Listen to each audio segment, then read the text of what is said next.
Welcome to Rock and Roll Fridays, a podcast on musical encounters and Welcome life. to Rock and Roll Fridays, and I'm so happy to have my special guest, Justin, with me. Justin is living and working and loving music in South New Jersey, in Collingswood, New Jersey. So welcome, Justin, to Rock and Roll Fridays. Thank you for having me. Nice. That's your podcast voice, right? I'm doing my best. So just to give a little shout out, Justin is a bass player in PJ Brown and Her Resistance, a really cool band that we're going to talk about a little bit today. But I want Justin to talk about himself a little bit and get a little context to the crowd.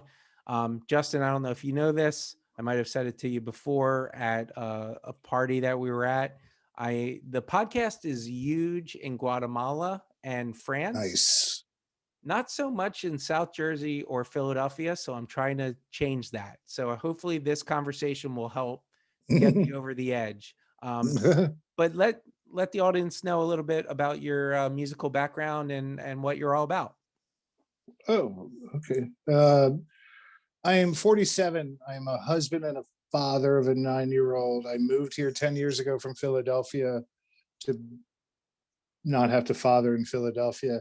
And I'm primarily a bass player. After 10 years in Nashville, North Carolina, where I went for college and stayed, I came back to the Philly area to play music. And I've been in a bunch of bands in that time. I'm proud of every one of them for very different reasons. And I'm still approaching everything as I did when I was 22, foolish. I love the phrase, I hurl myself towards glory. And it's a ridiculous statement, but one of my bands, it's called Do You Need the Service? We were an instrumental band. I wrote the music for it, but that's the name of our first album. I hurl myself towards glory, and I've kind of been doing that foolishly all along. Yeah. And I've never had a career. I've had jobs. I'm a good worker, but I've just always been a musician, and I play other things. But bass has been the person I like to hang out with the most. And who are some of your influences from a bass playing perspective? Bass playing at different times. Starting off, which is high school, I started upright bass when I was 14, and around 15 or 16, I started playing electric as well. And I'm from Norristown, Pennsylvania, which is north of Philly. And Jaco Pastorius is from there. I remember in high school sitting on the bleachers with someone. They're like, oh, you must be really into Jaco. And I was like, who's that? Like, I had no idea. This is obviously pre-internet. Things were a little different back then. And Jaco is a big influence. I don't associate with him, but I really got into the band Yes in high school. So Chris Squire is a big one. Jack Bruce from Cream was a big one. Yep. And to this day, my obsession with Duran Duran continues. So John Taylor, because he looks so damn foxy, and he still does. Like they're still going, and I still look at him. I'm like, you motherfucker. You didn't age. I mean, you aged, but you just aged better. You fuck. Well, but this is the interesting thing about conversations about music. You just rattled off a couple bands, and what I always know, it's like when you hear people talk about music, you'll hear a band or a name that you'll look up, and then you'll realize, well, that guy played in that other band, and then he was influenced by this other band, and it's this great chain of music. And you just rattled off some great bands, but I'm sure there's other influences that have hit you that maybe people don't know the name of the band, or local bands that have influenced you. Well, a non-local band, but or non-local player named Mick Karn is one of the biggest ones for me. He's a fretless player. He died in his 50s, way too young, but he came up in the late 70s and early 80s, primarily associated with a band called Japan. And I found out about Japan. A friend of mine, he's like, dude, you're really into Duran Duran? And this is late, this is in my 30s, this happened. I was like, yeah, I'm into Duran Duran, which is, it's weird how giddy I get about Duran Duran still. But he's like, well, Japan is the band Duran Duran wanted to be. I was like, motherfuck, that's big words, man. You know, so obviously I had to check them right out. And they broke up around 81. And I see what the reference is. Like, yeah, but I think Duran Duran's probably quite okay with their payroll. But it's true. This bass player, Mick Harn, is there.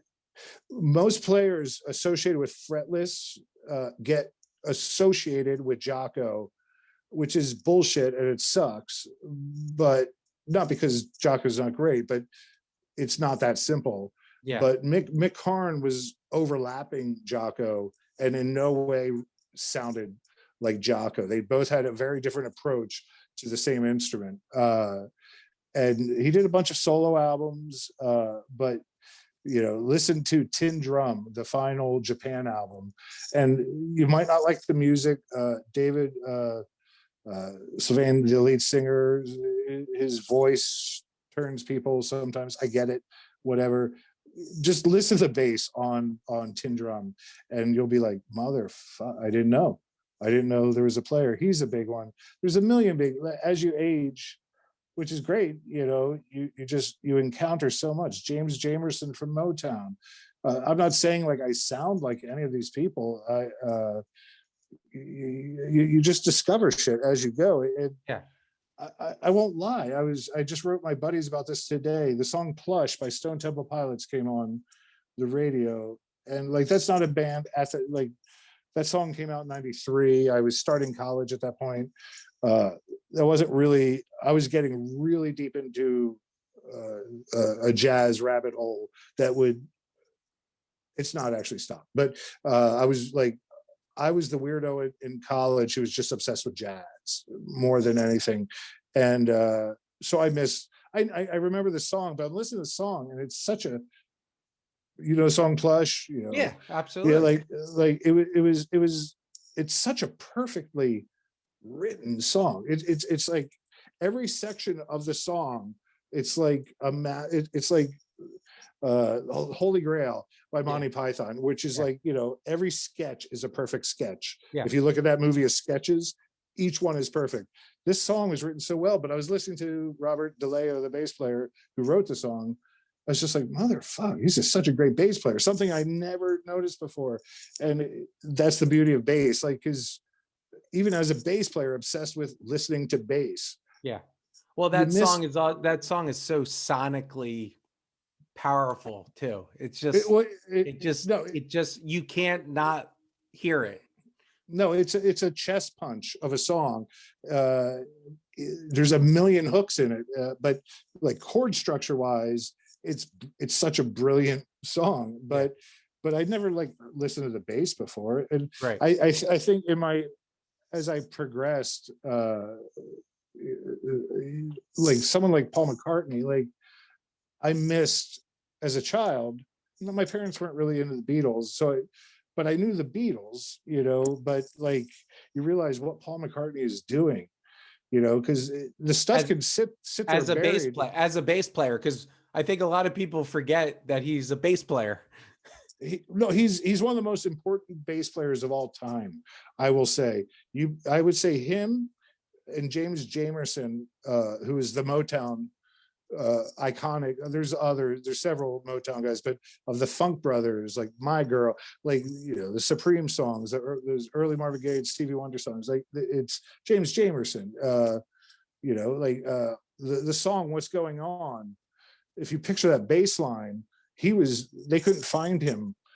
They needed to record it because Motown was a machine, man. Yeah. But he was in a bar down the street, drunk as shit. They brought him back. He was lying on his back in the studio literally while playing the bass line, you hear on the recording, like fucked up as shit. Yeah. That's the bass line. More importantly, that's the feel that he provided. I would say, because these were the people, electric bass is not just the same as bass, and the role of bass in music changed when the instrument changed, but not immediately. The electric bass created by Leo Fender was which was literally called Fender bass initially. It wasn't bass guitar, it wasn't electric bass, it was Fender bass. And it was for upright bass players who needed to be amplified, or for guitar players who needed to play bass lines. But then you got James Jamerson showing up and bringing something different, and you got Paul McCartney a few years later, but not that many years later, introducing these melodic lines and using it as a new instrument. Right. Those are the fathers of the electric bass. Well, on top of that, Paul McCartney played it left-handed. Well, he did. I mean, but he's left-handed, so I don't think that was weird for him. It wasn't weird for him, but as the strings are right, the chord structures. No, he strung it properly. He strung it properly. Yeah. He didn't play upside down. But at the same time, like, I don't think that shit mattered. Like, certain people do that and have done that more with guitar than anything. But it all comes down to the same thing: is how inclined you are to make beautiful music. Yeah. And what are your instincts? Because just because you learned it upside down doesn't make it musically more interesting. It might make it, I don't know, history book wise a little more interesting, but it doesn't make it music. Like, you're not, sorry about that. What for people that don't know, when you say fretless bass, what from an instrumental, like the actual instrument, what does that mean compared to, Okay, so shit, I'm sorry, dude. Our first technical difficulties. I know the cast. I could balance this better if I didn't have to plug in my headset. So forgive me. Is that dealable? It seems to be holding. So if you look at the fingerboard of a guitar, or most basses, they have a series of parallel metal bars. Yep. Those are frets. Yeah. Each one is a semitone. It's a half step of music, or of tone, so, but if you look at a violin or an upright bass, I was thinking mine was sitting behind me, but it's in the next room. There are no frets. There are no frets, right? No, right. So, and what does that mean for a player? Is it? It means it's harder in a way that your fingers are responsible for intonation. So, even though in Western music, we're pretty programmed to hear 12 tones. Am I too sideways? No, you're good. You're good. We're trained to hear 12 tones of music, but in certain Eastern music, there's like 36, which is why if you listen to certain like Indian music or something, it sounds dissonant to our ears. Because there are frequencies between those notes. Yeah. Which you just used the word, which a lot of music listeners don't understand, dissonance and consonance. That there's a science to why your ears like certain sounds and maybe don't like certain sounds for a while, and then you bring it back to the sounds that you like.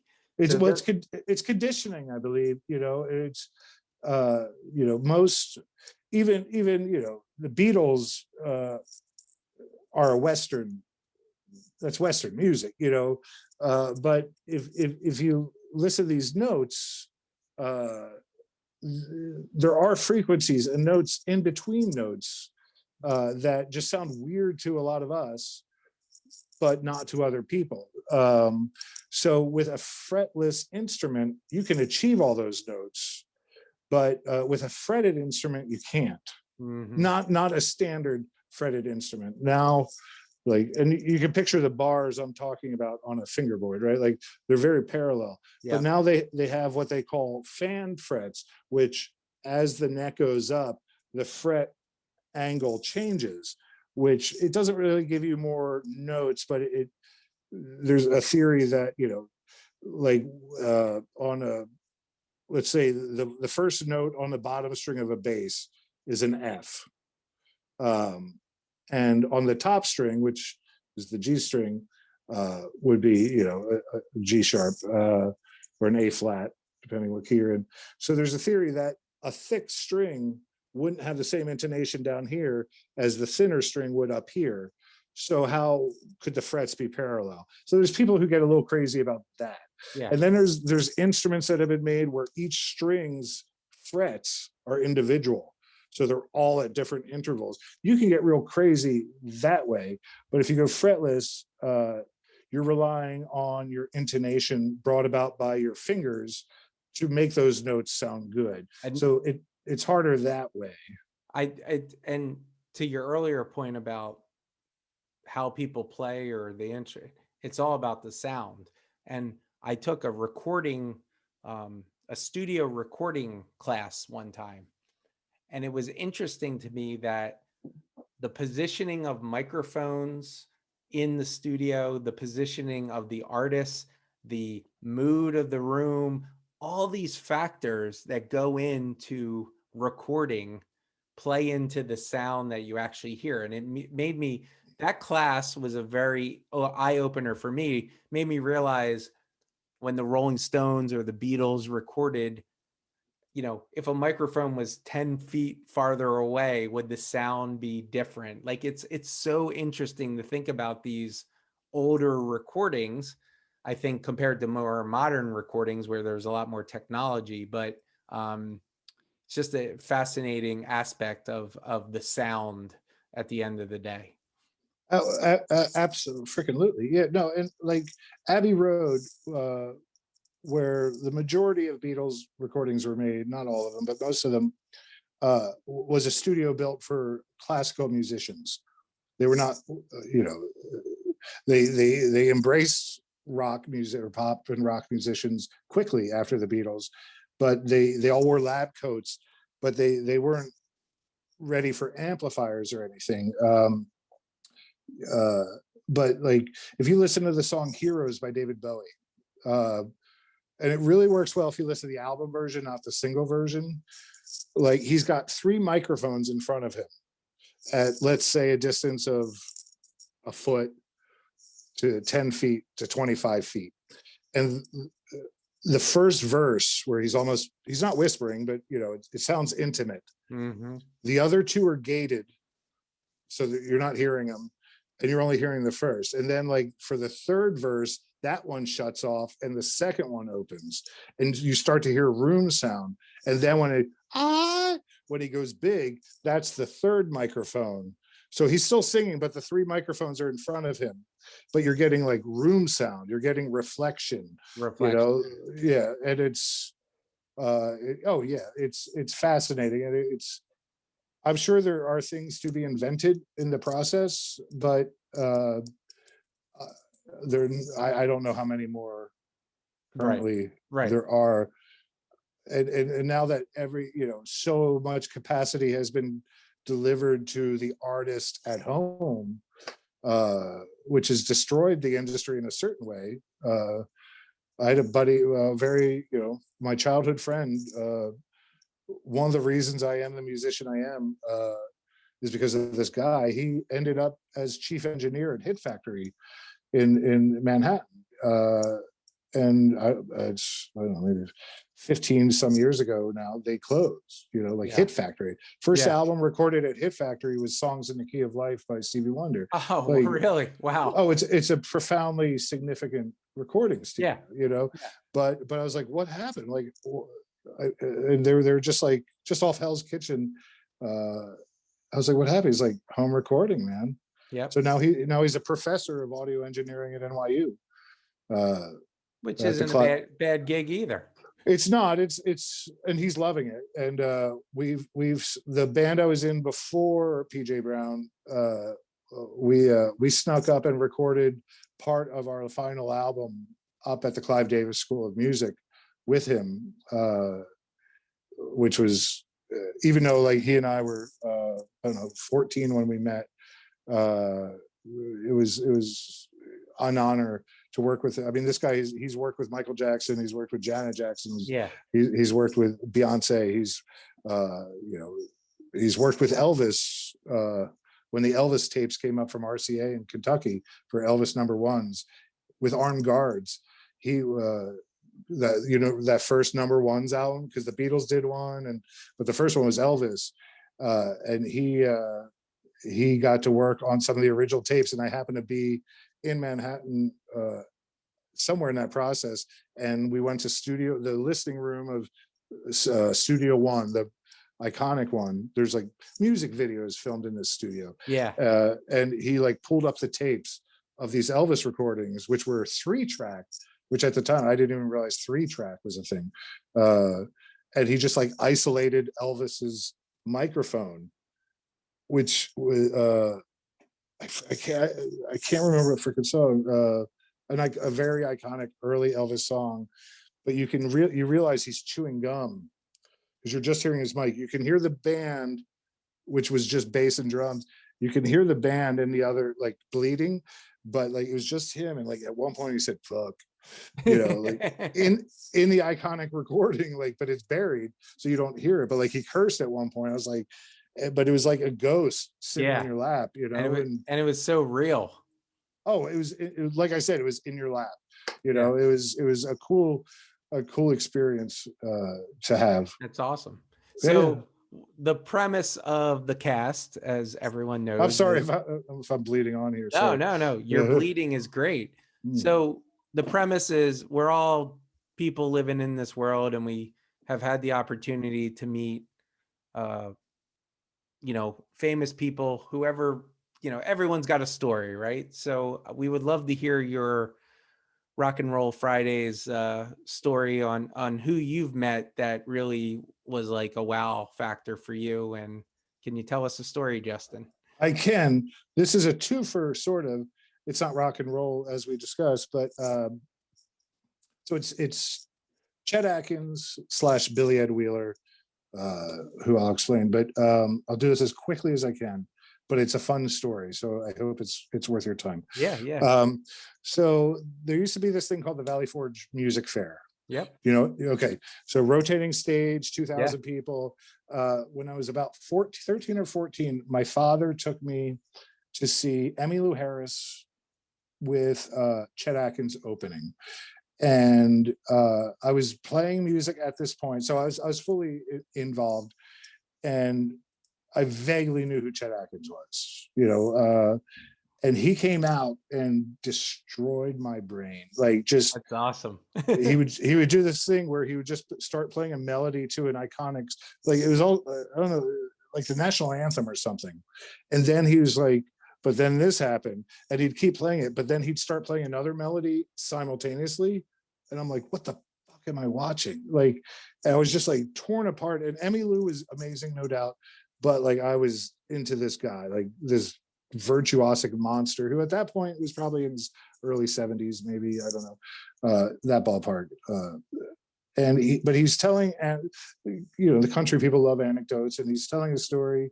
He's like, if ever you're in Nashville, come see me. And his wife, I would say Betsy, but I don't know, if ever you're in Nashville, come see Betsy and me. And I'm like, okay. And this was planted.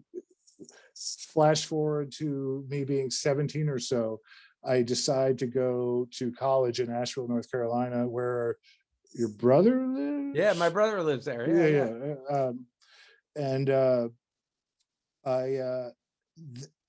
It's 5 or so years later, 4 years later from that experience, but 4 years at that part of your life is a chunk of your life, So I'd been like determined to meet Chet Atkins.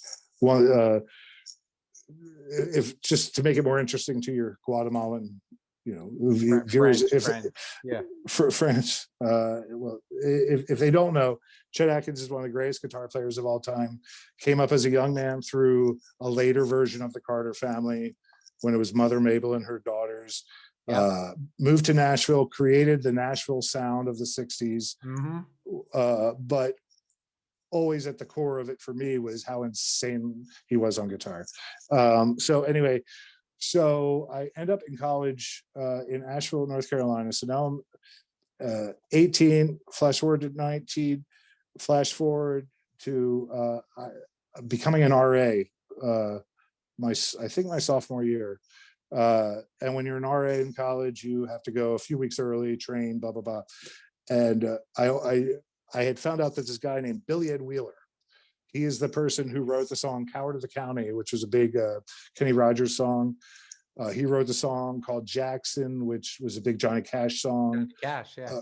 So he's a big songwriter, but he went to my college and actually lived miles from my college. And because I was on campus earlier, they were doing a big centennial, big circus tent thing. They were trying to raise money. I had no reason to be there, but I had friends in the development office of my college, the people who raised money. So I got myself seated. I had no reason to be there at all, but I got myself seated at the table where I knew Billy Ed Wheeler and his wife would be, because I don't know how I found out, but I found out he and Chet Atkins were really close. So I was like, this was a strategic plan. Absolutely. Over years, but years in the development, I'm like, it's coming together, and I had a friend, I don't know why, but he had a tuxedo. And it was a black tie affair. And so he loaned me his tuxedo, and my friend in development got me seated next to the Wheelers at the table. This is all with the end goal of me meeting Chet Atkins. Right. That vision I've had since I was 14. And I'm probably 19. I might be 20 at this point. I don't know. And but I'm sitting next to Billy Ed's wife, and Billy Ed's on the other side. But we're going through dinner, and I'm sure they have no freaking idea why I'm there, and I don't know why I'm there.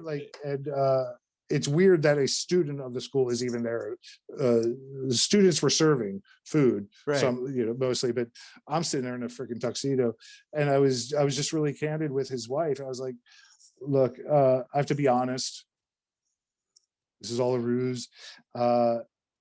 It's one of my life goals to meet Chet Atkins, and I understand that your husband is, friends with him, and the whole reason I'm here at all is because I wanted to meet your husband and see how I could further that process." She's like, "Oh, well, darling, well, let's switch places. You talk to Billy Ed." And I'm like, so now I'm talking to Billy Ed, and now I'm like, I knew who he was. He's written some big freaking songs, and I'm like, but I'm just, for whatever reason, courageous in a way I'm not even sure I would be now, in life. But she's like, "Well, tell Billy Ed what you want."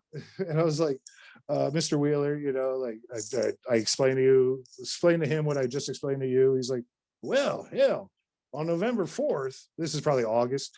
He's like, on November 4th, I'll be recording at JR Studio with Chester. We're doing a duet album. We're doing an album together." And my accents are horrible, sorry. But I was like, "Huh?"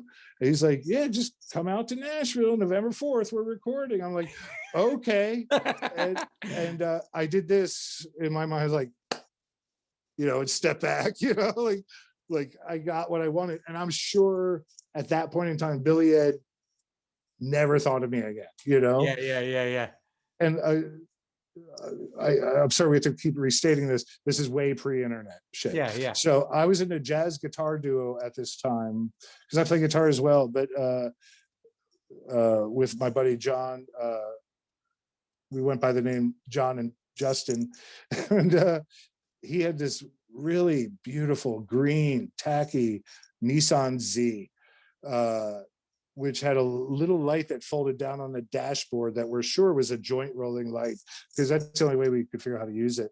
And we skipped on school on November 4th that day. That way, I feel like it's a Tuesday, but I'm not sure. On the way to Nashville. It's Nashville, which is 5 hours away from Asheville. This is like an after school special of what not to do. No, I disagree. So I remember waking up early. We skipped school that day. We got on the road. Fortunately, Route 40, goes through North Carolina and Tennessee, and Nashville's on it. So that's all we had We didn't have a map. Obviously didn't have the internet. We didn't have cell phones, whatever. We just drove with the confidence of that one conversation in my tuxedo that something magical is going to happen. And we go, and this would be my first time in Nashville. And when you're going through, it's, have you been there? Yeah. Oh, yeah. Okay. So Studio Row, like you've got all yeah. So it's really obvious. Like we're like, this exit, you know, we take off, and all I know is JR Studio. So I'm assuming we're going to have to find a phone book at some point, and somehow learn the city that we have no knowledge Nashville's of. Pretty, you can point to things. Yeah, like, but, and this next part will make you think I'm bullshitting, but I am not. We took the first exit once where I'm like, here, these look like record label buildings. And we turned, and a block later, it's all like these like bungalow houses, literally the first block after, and they all have track lighting in them. I was like, dude, pull over. These look like studios, you know, like, and he's like, you think? I was like, dude, every house here is track lighting. He's got to be recording studios. We're right next to Studio Row. He's like, okay, well, hop out. See if anybody knows where JR Studio is. First house on the left.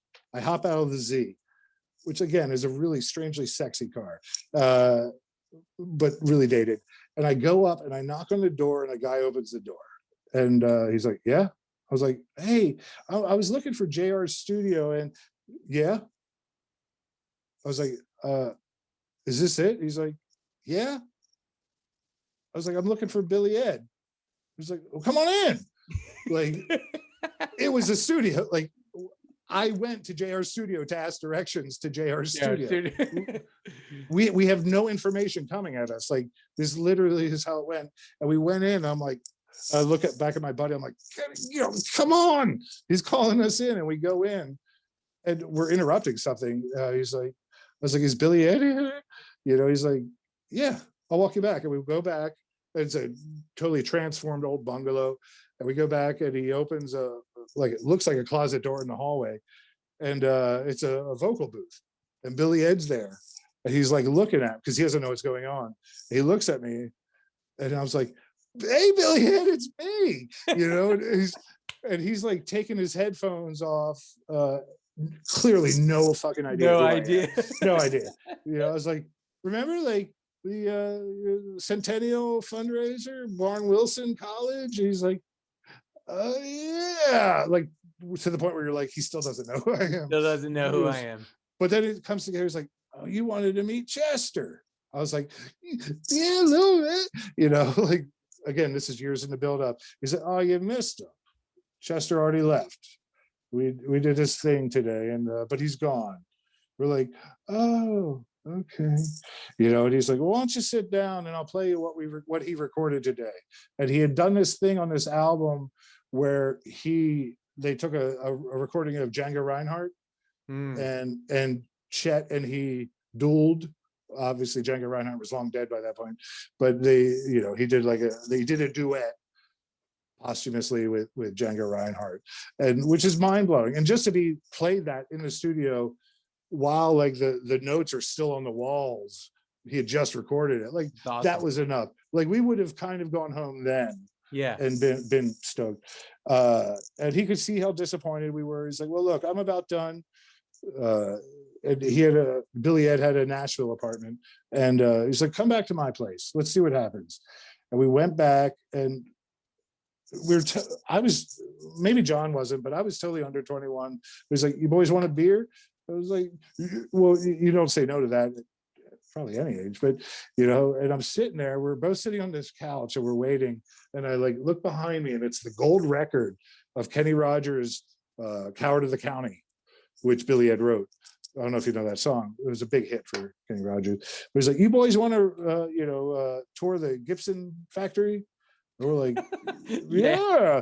He's like, let me make a call, see if I can get you a special tour. And he called Gibson, and he's like, sorry, boys. So it was just like, okay. I mean, we're having a beer in Billy Ed's house under his gold record. Like, we're still very happy. And yeah, we're 20. What the fuck do we care? But the time went by, and he's like, well, look, Chester's going to come over. We take a walk together every night.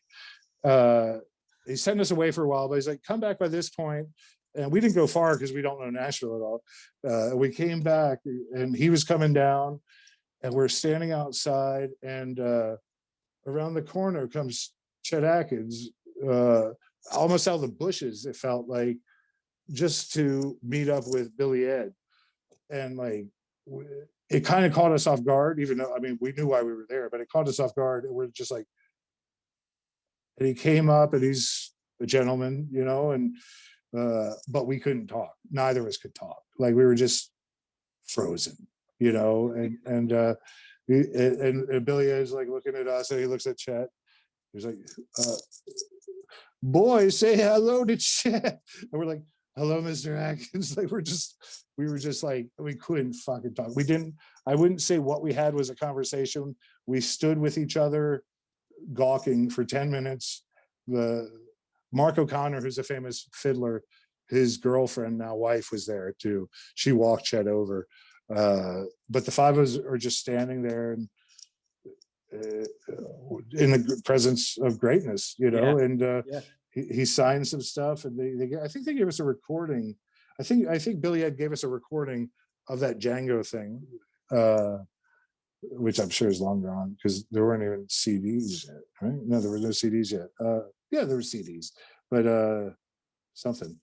But and then we drove home. I remember hit Taco Bell and drove back to school. 5 hours drive back to school. The key to this story is you had a plan, you put in the work, and you accomplished the goal. You met the artist. You met the artist that you wanted to meet, and that is an awesome story. Yeah, like, I don't know if it was my best telling of it. I've told that story a few times because it's a fun story to tell, because it's like, real. Well, how's it well, it's real.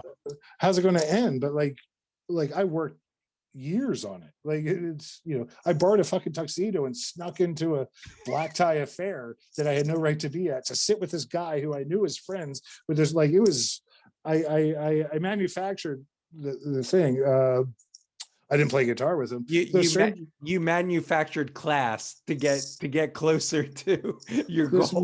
This man, because when I was 13 or 14 with my dad, he invited me to Nashville, in my mind, you know. But strangely, around that time, maybe a year or so later, I found myself on a mountainside, literally, because you know, you got the Blue Ridge Mountains there.